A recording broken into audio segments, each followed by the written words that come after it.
ನಮಸ್ತೆ ನನ್ನ ಯೂಟ್ಯೂಬ್ ಚಾನಲ್ಗೆ.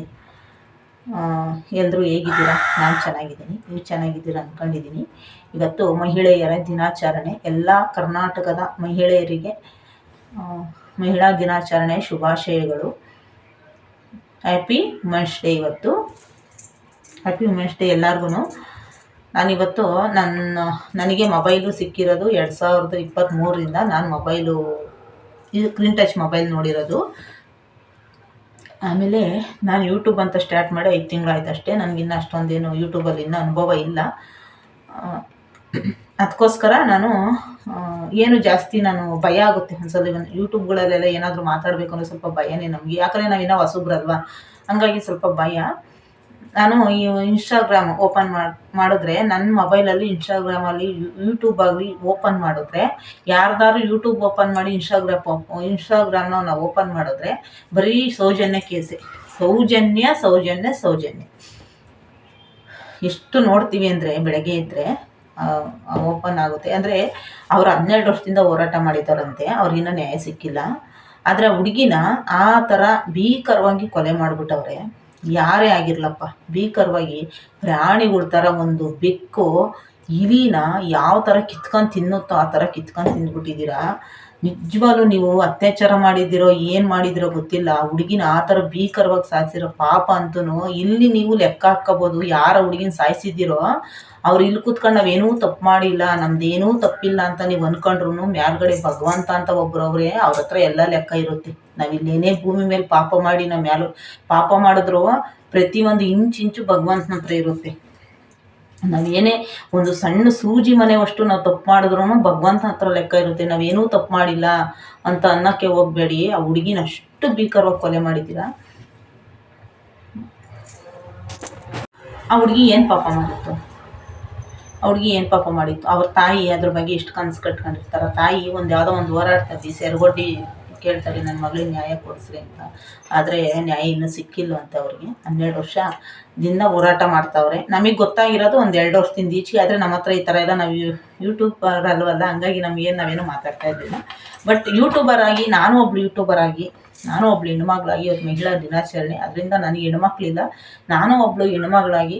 ನಾನು ಹೆಣ್ಮಕ್ಳಿಲ್ಲ ಅಂದರೆ ನಾನು ಒಬ್ಳು ಹೆಣ್ಮಗಳೇ ಅಲ್ವಾ, ಅದಕ್ಕೋಸ್ಕರ ಮಾತಾಡ್ತಾ ಇದ್ದೀನಿ ಅಷ್ಟೇ. ಯಾರೂ ತಪ್ಪು ತಿಳ್ಕೊಬೇಡಿ. ತಪ್ಪು ತಿಳ್ಕೊಂಡು ನಿಮ್ಮ ಮನಸ್ಸಿಗೆ ಏನು ಬರುತ್ತೋ ಅದು ಕಮೆಂಟ್ ಮಾಡಿ. ನನ್ನ ಮನಸ್ಸಿಗೆ ಏನು ಬರುತ್ತೋ ನಾನು ಅದು ಮಾತಾಡ್ತೀನಿ ಅಷ್ಟೇ. ಆ ಹುಡುಗಿನ ಕಾಡಲ್ಲಿ ಅಷ್ಟು ಘೋರವಾಗಿ ಕೊಂದಿದ್ದೀರಲ್ವ, ಅಷ್ಟು ಮುಳ್ಳಿತ್ತು, ಮಣ್ಣಿತ್ತು, ಕಲ್ಲಿತ್ತು ಗೊತ್ತಿಲ್ಲ. ಆ ಹುಡುಗಿನ ಅಷ್ಟು ಭೀಕರವಾಗಿ ಕಿತ್ಕೊಂಡು ತಿಂದ್ಬಿಟ್ಟಿದ್ದೀರಲ್ವ. ಆ ಹುಡುಗಿ ಎಷ್ಟು ಹೊತ್ತಿರಬೇಕು, ಎಷ್ಟು ಬೇಡಾಡಿರಬೇಕು ನಿಮಗೆ. ಅಯ್ಯೋ, ನೋವು ಹೆಣ್ಮಕ್ಳಿಗೆ ಗೊತ್ತಿರುತ್ತೆ.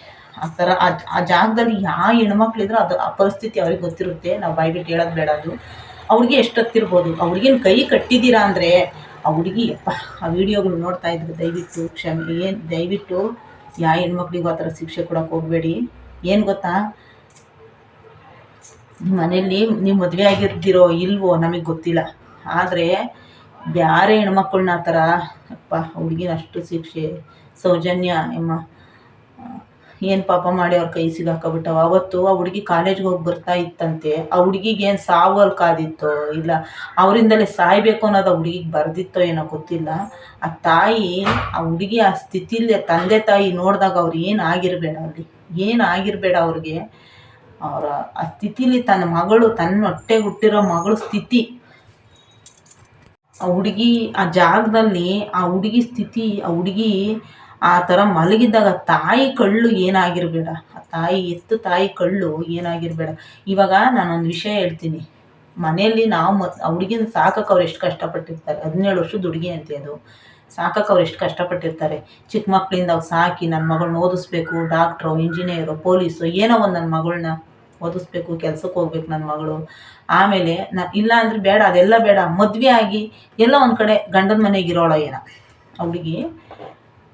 ಅವರೆಲ್ಲ ಎಷ್ಟೊಂದು ಕನಸು ಕಟ್ಕೊಂಡಿರ್ತಾರೆ ತಂದೆ ತಾಯಿ. ಆ ತಂದೆ ತಾಯಿ ಕನಸನ್ನೇ ವಿಘ್ನ ಮಾಡಿಬಿಟ್ರು. ಅದ್ರ ಮೇಲೆ ಏನಾದರೂ ಒಂದು ನಾವು ಹೇಳೋದೇನಪ್ಪ ಅಂದರೆ, ಏನಾದರೂ ಕಾಯಿಲೆ ಬಂದು, ಒಂದು ಜ್ವರ ಬಂದು, ಏನೋ ಒಂದು ಅಟ್ಯಾಕ್ ಆಗೋ, ಇಲ್ಲ ಏನಾದರೂ ಒಂದು ಕಣ್ಣೆದ್ರಿಗೆ, ತಂದೆ ತಾಯಿ ಕಣ್ಣೆದ್ರಿಗೆ ಮಕ್ಕಳು ಸತ್ತಾಗ ಆ ತಾಯಿ ತಡ್ಕೊಳಕ್ಕಾಗಲ್ಲ ನೋವು. ನನ್ನ ಮಗ ಹೋಗ್ಬಿಡ್ತು ಅಂತ ಎಷ್ಟು ನೋವು ತಿಂತಾಳೆ. ನೀವು ಎಲ್ಲೋ ಕರ್ಕೊಂಡೋಗಿ ಕಾಲೇಜಿಂದ ಬರ್ತಿರೋ ಹುಡುಗಿನ ಕರ್ಕೊಂಡೋಗ್ಬಿಟ್ಟು ಎಲ್ಲೋ ಕಾಡಲ್ಲಿ ಅನಾಥವಾಗಿ ಪ್ರಾಣಿಗಳ ಥರ ಕಿತ್ಕೊಂಡು ತಿಂದು ಆ ಮಗನ ಹುಲಿನೋ ಸಿಂಹನೋ ಹುಲಿ ಕೈಗೆ ಹಸು ಸಿಕ್ಕಿದ್ರೆ ಕಿತ್ಕೊಂಡು ತಿನ್ನುತ್ತಲ್ಲ ಆ ಥರ ಕಿತ್ಕೊಂಡು ತಿಂದು ಆ ಮಗನಲ್ಲಿ ಅನಾಥವಾಗಿ ಬಿಸಾಡಿದ್ದೀರಾ ಅಂದರೆ ತಾಯಿ ಏನಾಗಿರ್ಬೇಡ. ಗುಂಡಿಗೆ ಗಟ್ಟಿ ಐತೆ ನನಗೆ ಇನ್ನೇನಾಗಿರೋ ಅಲ್ಲೇ ಸತ್ತೋಗ್ಬಿಡೋರೇನೋ. ಆ ತಾಯಿಯ ದೃಶ್ಯ ನೋಡ್ಬಿಟ್ಟು ಅಲ್ಲೇ ಸತ್ತೋಗ್ಬಿಡೋರೇನೋ. ಆದರೆ ತಾಯಿ ಗುಂಡಿಗೆ ಗಟ್ಟಿ ಐತಿ. ಯಾಕಂದರೆ ತಾಯಿ ದೇವರು ಹೋರಾಟ ಶಕ್ತಿ ಕೊಟ್ಟವನೇ. ನೀನು ಹೋರಾಡು ನಿನ್ನ ಮಗಳಿಗೋಸ್ಕರ ಅಂತ ಸೆರಗೊಡ್ಡಿ ಬೇಡ್ತಾಳ ತಾಯಿ, ನನ್ನ ಮಗಳಿಗೆ ನ್ಯಾಯ ಕೊಡ್ರಿ ಅಂತ. ಯಾವ ಹೆಣ್ಮಕ್ಳಿಗೂ ದಯವಿಟ್ಟು ಆ ಥರ ಮಾಡಬೇಡಿ. ಇಷ್ಟು ಕ್ರೂರವಾಗಿ ಆ ಮಗನ ಸಾಯಿಸಿದ್ದೀರ. ಕಾಡಲ್ಲಿ ಯಾರು ಬರ್ತಾರೆ ಅಷ್ಟೊತ್ತಿನಲ್ಲಿ? ಕತ್ಲು ಗೋವು ಅನ್ನುತ್ತೆ ಆ ಕಡೆ ಕಾಡುಗಳೆಲ್ಲ. ಮಲೆನಾಡು ಸೈಡು, ಧರ್ಮಸ್ಥಳ ಸೈಡೆಲ್ಲ ಕಾಡುಗಳು. ನಾನು ಹೋಗಿದ್ದೀನಿ ಒಂದ್ಸಲ, ಸಿಗಂದೂರ್ಗೆ ಹೋಗಿದ್ದೀನಿ. ಅಲ್ಲೆಲ್ಲ ನೋಡಿದ್ದೀನಿ ಕಾಡನ್ನ. ಯಾರು ನೀನೇನೋರು ಇರಲ್ಲ ಆ ಕಡೆ ಎಲ್ಲ. ನೀನೇನೋರು ಇರಲ್ಲ. ಏನಿದ್ರು ತೋಟದಲ್ಲಿ ಕೆಲಸ ಮಾಡೋರು ಅವರು ಇವ್ರು ಇರ್ತಾರೆ ಅಷ್ಟೇ.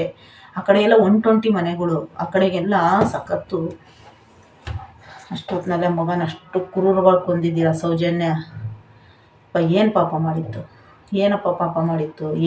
ಏನು ನ್ಯಾಯ ಮಾಡಿತ್ತು ನಿಮಗೆಲ್ಲ? ಮಗು ನಿಮ್ಮ ಇದಕ್ಕೋಸ್ಕರ ಮಗನ ಜೀವನನೇ ಹಾಳು ಮಾಡಿ ಅದನ್ನು ಕ್ರೂರವಾಗಿ ಕೊಂದುಬಿಟ್ರಲ್ಲ. 17 ವರ್ಷದ ಮಗ ಅಂತೆ ಅದು, 17 ವರ್ಷ ಅಂತೆ ಅದಕ್ಕೆ. ಯಪ್ಪ, ಯಾರು ಕೊಂದಿದ್ದೀರೋ ಗೊತ್ತು. ಯಾರು ನಾವೇನೂ ತಪ್ಪು ಮಾಡಿಲ್ಲ, ನಮಗೇನೂ ಗೊತ್ತಿಲ್ಲ ಅಂತ ಹೇಳ್ತಿರಲ್ವ. ದಯವಿಟ್ಟು ನೀವು ಇಲ್ಲೇನೇ ತಪ್ಪು ಮಾಡಿಲ್ಲ ಅಂದ್ರೂ ಯಾರುಗಡೆ ಭಗವಂತನ ಹತ್ರ ಲೆಕ್ಕ ಇರುತ್ತೆ. ಭಗವಂತ ಕ್ಷಮಿಸಲ್ಲ. ಜನ ಬಿಟ್ರೂ ಭಗವಂತ ಬಿಡಲ್ಲ. ಯಾವ್ಯಾವ ಕಾಲಕ್ಕೆ ಹೆಂಗೆ ಹೊಡಿಬೇಕು ಹಂಗೆ ಹೊಡಿತಿರ್ತಾನೆ ಭಗವಂತ. ಒಂದ್ಸಲಿ ಹೊಡಿಯೋಕೆ ನಿಂತ್ಕೊಂಡ್ರೆ ನಾವು ಎದ್ದೋಳಲ್ಲ ಮೇಲಕ್ಕೆ. ಆ ಥರ ಹೊಡಿತಾನೆ. ಆ ಥರ ಯಾವ ಹೆಣ್ಮಕ್ಳಿಗೂ ಘೋರವಾಗಿ ಕೊಲ್ಲಕ್ಕೆ ಹೋಗಬೇಡಿ. ಹೆಣ್ಮಕ್ಳು, ನನಗೂ ಒಂದು ಹೆಣ್ಮಗಳು ಇಲ್ಲ, ನಾನು ಒಂದು ಹೆಣ್ಮಗಳು. ನಿಜವಾಗ್ಲೂ ಸಖತ್ತು ಬೇಜಾರಾಗೋಯ್ತು.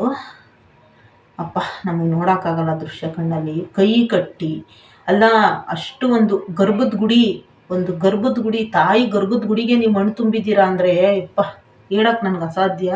ಆ ತಾಯಿ ಗರ್ಭದ ಗುಡಿಗೆ ಮಣ್ಣು ತುಂಬ್ತೀರಾ ಅಂದರೆ ದೇವ್ರ ಗರ್ಭದ ಗುಡಿ ಮಣ್ಣು ತುಂಬ್ದಂಗೆ ಅದು ತಾಯಿ ಗರ್ಭದ ಗುಡಿ, ಅಲ್ಲಿ ನೀವು ಮಣ್ಣು ತುಂಬ್ತೀರಾ ಅಂತ ಅಂದರೆ ಇನ್ನೆಂಥ ಕ್ರೂರವಾದಂಥ ಜನ ಇರ್ತೀರಾ. ಆ ಹುಡುಗಿಗೆ ಇನ್ನೂ ನ್ಯಾಯ ಸಿಕ್ಕಿಲ್ವಲ್ಲ. ಇಷ್ಟು ಕ್ರೂರವಾಗಿ ಕೊಂದರೂ ಇನ್ನೂ ನ್ಯಾಯ ಸಿಕ್ಕಿಲ್ಲ. ಆ ಹುಡುಗಿ ಏನು ಪಾಪ ಮಾಡಿತ್ತು ಪಾಪ? ಅದನ್ನ ಏನೇನೋ ಕನಸು ಕಟ್ಕೊಂಡಿತ್ತೇನೋ. ಆ ತಾಯಿ ಅಂತೂ ಸಖತ್ ಅಳ್ತಾಳೆ ಪಾಪ. ಅವ್ರು ನೋಡೋಕೆ ಆದಷ್ಟು ಬೇಗ ನನ್ನ ವಿಡಿಯೋ ನಾನು ಮುಗಿಸ್ತಿದ್ದೀನಿ. ಲಾಂಗ್ ಆಗುತ್ತೆ ನನ್ನ ವಿಡಿಯೋ. ನಾನು ಇಷ್ಟೇ ಮಾತಾಡೋಕ್ಕೆ ಇಷ್ಟಪಡೋದು. ಯಾವ ಹೆಣ್ಮಕ್ಳಿಗೂ ಈ ಥರ ದಯವಿಟ್ಟು ಶಿಕ್ಷೆ ಕೊಡಬೇಡಿ. ಆ ತಾಯಿಗೆ ಆದಷ್ಟು ತಾಯಿ ಕಣ್ಣೀರಿಗೆ ಕೊನೆ ಆಗಲಿ. ಆ ತಾಯಿಗೆ ಆದಷ್ಟು ನ್ಯಾಯ ಸಿಗಲಿ. ಯಾರ ಮಗುನ ಆ ಥರ ಕೊಂದಿದ್ದೀರಾ ಅವ್ರಿಗೆ ದಯವಿಟ್ಟು ಶಿಕ್ಷೆ ಆಗಲಿ. ಯಾವ ಹೆಣ್ಮಕ್ಳು ಅಷ್ಟೇ. ಇವತ್ತು ಮಹಿಳೆಯರ ದಿನಾಚರಣೆ ಅಂತ ಮಾತ್ರ ಹೇಳ್ತಾರೆ. ಆದರೆ ಮಹಿಳೆಯರಿಗೆ ರಕ್ಷಣೆನೇ ಇಲ್ಲ. ನಿಮ್ಮ ರಕ್ಷಣೆ, ನಮ್ಮ ರಕ್ಷಣೆ ನಾವೇ ಮಾಡ್ಕೋಬೇಕು. ನಿಮ್ಮ ರಕ್ಷಣೆ ನೀವೇ ಮಾಡ್ಕೊಳ್ರವ. ಆಮೇಲೆ ನಿಮ್ಮ ರಕ್ಷಣೆ ನೀವು ಮಾಡ್ಕೊಂಡಿಲ್ಲ ಅಂದರೆ ಯಾವ ಸರ್ಕಾರನೂ ಬಂದು ರಕ್ಷಣೆ ಕೊಡೋಲ್ಲ. ಈಗ ಹುಡುಗಿ ಕೊಡ್ತಾ ನ್ಯಾಯನ ತಿರುಗ್ತಾನೆ. ಅವ್ರು 12 ವರ್ಷ ಅಂದರೆ 12 ವರ್ಷದ ವನವಾಸ. ಈ ಪಾಂಡವರು 12 ವರ್ಷ ಅಜ್ಞಾತವಾಸ ಇದ್ರಂತೆ. 12 ವರ್ಷ ಇದ್ರಂತವ್ರು. ಆ ಥರ ಅಜ್ಞಾತವಾಸ ಅನುಭವಿಸ್ತಾವ್ರೆ. ಎಷ್ಟು ಕ್ರೂರವಾಗಿ ಕೊಂದುಬಿಟ್ಟಿದ್ದೀರ ಮಗನ. ಎಷ್ಟು ನೋವು ತಿಂದಿರ್ಬೇಕು ಆ ಮಗ. ಅಲ್ಲೆಲ್ಲ ಬಿದ್ದು ಒದ್ದಾಡಿ ಅಲ್ಲಿ ನಮಗೆ ಆದ್ರೂ ಅಷ್ಟು ಕ್ರೂರವಾಗಿ, ಅಷ್ಟು ಒಂದು ಪ್ರಾಣಿಗಳ ಥರ ಆ ಥರ ಒಂದು ಹೆಣ್ಮಗಿನ ಮೇಲೆ ಯಾರಿದ್ರಲ್ಲಿ? ಯಾರೂ ಇಲ್ಲ. ಅಷ್ಟು ಕ್ರೂರವಾಗಿ ಕೊಂದು ತಿಂದ್ಬಿಟ್ಟಿದ್ದೀರಾ ಅಪ್ಪ. ಆ ತಾಯಿ ಅದು ಎಷ್ಟು ನೋವು ತಿಂತೋ, ಎಷ್ಟು ಹೊತ್ತೈತೋ, ಎಷ್ಟು ಬಡ್ಕೊಂಡೈತೋ ಯಪ್ಪ. ಕಳ್ಳು ಅದ್ರ ಚೀರಾಟ, ಅರ್ಚಾಟ ಆ ಭಗವಂತನಿಗೂ ತಲುಪಿತ್ತೋ ಏನೋ ಗೊತ್ತಿಲ್ಲ. ಆ ಹುಡುಗಿಗೆ ಆದಷ್ಟು ಬೇಗ ನ್ಯಾಯ ಸಿಗಲಿ. ಸೌಜನ್ಯಂಗೆ ನ್ಯಾಯ ಸಿಗಲಿ. ಅವ್ರ ತಾಯಿ ಕಣ್ಣೀರಿಗೆ ಕೊನೆ ಆಗಲಿ. ಆ ಹುಡುಗಿ ಆತ್ಮಕ್ಕೆ ಶಾಂತಿ ಸಿಗಲಿ. ಆ ಹುಡುಗಿಗೆ ಯಾವತ್ತು ನ್ಯಾಯ ಸಿಕ್ಕಿ ಆ ಹುಡುಗಿನ ಆ ಥರ ಕೊಂದಿರೋರು ಶಿಕ್ಷೆ ಆಗುತ್ತೋ ಅವತ್ತೇ ಆ ಹುಡುಗಿಗೆ ಆತ್ಮಕ್ಕೆ ಶಾಂತಿ ಸಿಗೋದು. ದಯವಿಟ್ಟು ಯಾರು ತಪ್ಪು ತಿಳ್ಕೊಬೇಡಿ. ದಯವಿಟ್ಟು ಆ ಹುಡುಗಿಗೆ ನ್ಯಾಯ ಸಿಗಲಿ. ಆ ಹುಡುಗಿಗೆ ಆದಷ್ಟು ಅವ್ರ ತಾಯಿ ಕಣ್ಣೀರಿಗೆ ಕೊನೆ ಆಗಲಿ. ನೋಡೋಕ್ಕಾಗಲ್ಲ. ಯಾರೆಲ್ಲ ನನ್ನ ವಿಡಿಯೋ ನೋಡ್ತೀರಾ ಅವರೆಲ್ಲ ಕಮೆಂಟ್ ಮಾಡಿ. ಏನೋ ತಪ್ಪಿದ್ರೆ, ನಮ್ಮ ಮಾತಲ್ಲಿ ಏನಾದರೂ ತಪ್ಪಿದ್ರೆ ದಯವಿಟ್ಟು ಕ್ಷಮೆ ಇರಲಿ. ಯಾಕಂದರೆ ನಾವು ಒಂದು ಹೆಣ್ಮಗಳಾಗಿ ಇವತ್ತು ನಾನು ನಾನು ಒಂದು ಹೆಣ್ಮಗಳು, ನನಗೆ ಹೆಣ್ಮಕ್ಳಿಲ್ಲ ಅಂದರೂ ನಾನು ಒಂದು ಹೆಣ್ಣೇನೆ. ಅದಕ್ಕೋಸ್ಕರ ನಾನು ಈ ವಿಡಿಯೋ ಮಾಡಿದೆ. ಯಾಕಂದರೆ ಆ ಜಾಗದಲ್ಲಿ ಬೇರೆ ಯಾರೇ ಇದ್ದರೂ ತಾಯ್ದಿರೋ ದೃಶ್ಯ ತನ್ನ ಮಗಳ ಎದುರಿಗೆ ತನ್ನ ಮಗಳು ಆ ಥರ ಬಿದ್ದಿರೋದನ್ನ ನೋಡಿ ಯಾವ ತಾಯ್ದಿರು ಅಲ್ಲೇ ಹೊರಟೋಗ್ಬಿಡೋರೇನೋ. ಆದರೆ ತಾಯಿ ಗಟ್ಟಿ ಗುಂಡಿಗೆ ಮಾಡ್ಕೊಂಡು ಇವತ್ತು ತನ್ನ ಮಗಳಿಗೋಸ್ಕರ ಸೆರಗೊಡ್ಡಿ ಬೇಡ್ತಾವ್ರೆ. ಮಗಳು ನಾವು ದೇವ್ರ ಹತ್ರ ಕೂತ್ಕೊಂಡು ನನ್ನ ಮಗನ ಉಳಿಸ್ಕೊಡು ತಾಯಿ ಅಂತ ಬೇಡ್ಕೊಂತೀವಿ. ತಾಯಿ ನನ್ನ ಮಗಳಿಗೆ ನ್ಯಾಯ ಕೊಡ್ರಿ ಅಂತ ಬೇಡ್ಕೊಂತೈತೆ. ಅದು ಆ ಅಮ್ಮನ ಕಣ್ಣೀರಾದರೂ ನಿಮಗೆ ಅನ್ಸಲ್ವಾ? ಆ ಅಮ್ಮ ಕಣ್ಣೀರಾಗಿ ಬೇಡ್ಕೊಳ್ಳುತ್ತೆ ನನ್ನ ಮಗಳಿಗೆ ನ್ಯಾಯ ಕೊಡಿಸಿ ಅಂತ. ಆ ಅಮ್ಮ ನಿಮ್ಮ ಆಸ್ತಿ ಕೇಳುತ್ತಾ, ನಿಮ್ಮ ಅಡವು ಕೇಳುತ್ತಾ, ನಿಮ್ಮ ಬಂಗಾರ ಕೇಳುತ್ತಾ? ಏನು ಕೇಳಲ್ಲ. ನ್ಯಾಯ ತನ್ನ ಮಗಳಿಗಾಗಿರೋ ಅನ್ಯಾಯಕ್ಕೆ ನ್ಯಾಯ ಕೊಡಿಸಿ ಅಂತ ಕೇಳ್ತಾ ಇದ್ದೀನಿ. ಯಾವ ತಾಯಿಗೂ ನಾವು ಕೊಡಬೇಡಿ, ಯಾವ ಹೆಣ್ಮಕ್ಳಿಗೂ ಈ ಥರದ ಚಿತ್ರಹಿಂಸೆ ಯಾವ ಹೆಣ್ಮಕ್ಳಿಗೂ ಕೊಡಬೇಡಿ. ಇದು ಯಾವ ಹೆಣ್ಮಕ್ಳಿಗೂ ಬೇಡ. ಯಾವ ಹೆಣ್ಮಕ್ಳಿಗೂ ಈ ಶಿಕ್ಷೆ ಕೊಡಬೇಡಿ. ಯಾವ ತಾಯಿದಿರಿಗೂ ಈ ನೋವು ಕೊಡಬೇಡಿ. ಆ ತಾಯಿಗೆ ಆದಷ್ಟು ಆ ತಾಯಿ ಕಣ್ಣೀರಿಗೆ ಕೊನೆ ಆಗಲಿ.